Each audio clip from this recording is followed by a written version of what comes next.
ఏంటి ఈ దేశాలు న్యూ ఇయర్ ని ఇంత వింతగా సెలబ్రేట్ చేసుకుంటాయా? అవునండి, నూతన సంవత్సరానికి బాణసంచాతో స్వాగతం పలుకుతూ ఉంటాం కదండి. కానీ మన భూమిపై ఉన్న వివిధ దేశాల్లో ఈ వేడుకలను ఎంత వింతగా ఎంత విభిన్నంగా జరుపుకుంటారో మీకు తెలుసా? సంస్కృతుల కలయికతో కూడిన ఈ ఆసక్తికరమైన నిజాలను ఈ రోజు చూసేద్దామా?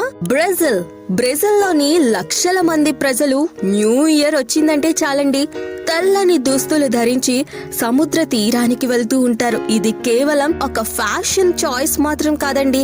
ఆఫ్రికన్ మూలాలున్న కాండంబ్లే మత సాంప్రదాయం ప్రకారం వీరు సముద్రంలో 7 అలలపై నుండి దూకుతారు. సముద్ర దేవత యమంజోను పూజిస్తూ పువ్వులను నీటిలో వదులుతూ ఉంటారు.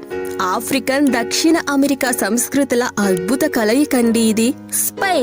స్పెయిన్ మరియు లాటిన్ అమెరికా దేశాల్లో ఒక వింత ఆచారం ఉందండి. అర్ధరాత్రి గడియారం 12 సార్లు గంట కొట్టేలోపు ఒక్కో గంటకు ఒక్కటి చొప్పున 12 ద్రాక్ష పళ్లను తినాలి. 12 సెకండ్లలో వీటిని తినగలిగితే వచ్చే 12 నెలలు మీకు అదృష్టం వరిస్తుందని వారి నమ్మకం. ఇది చూడటానికి చాలా అద్భుతంగా ఉంది కదండి.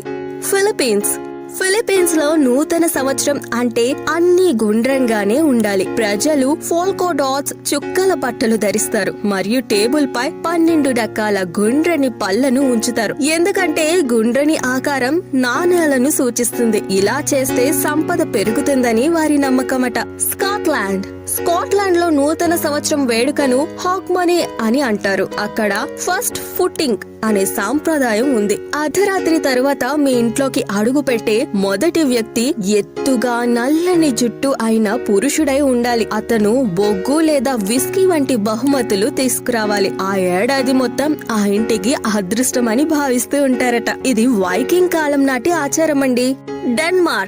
డెన్మార్క్ లో న్యూ ఇయర్ అప్పుడు మీ ఇంటి ముందు ఎవరైనా పాత ప్లేట్లు పొగలుగొట్టినట్లు మీకు కనిపిస్తే మీరస్సలు కోప్పడకూడదండి.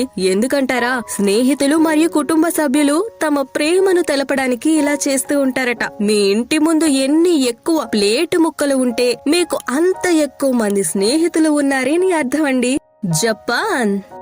జపాన్ లో కొత్త ఏడాదికి స్వాగతం పలికేటప్పుడు 10 నుంచి 1 వరకు కౌంట్ డౌన్ చెప్పరండి. దానికి బదులుగా అక్కడి బౌద్ధ దేవాలయాల్లో గంటలను సరిగ్గా 108 సార్లు మోగిస్తారట. దీనిని జోయానో కానే అని అంటారట. మనిషిలోని 108 రకాల కోరికలను పాపాలను శుద్ధి చేసే ప్రక్రియగా ఇది భావిస్తూ ఉంటారు. పవిత్రంగా కొత్త ఏడాదిలోకి అడుగు పెట్టాలని ఈ ఆచారం చెప్తుందండి.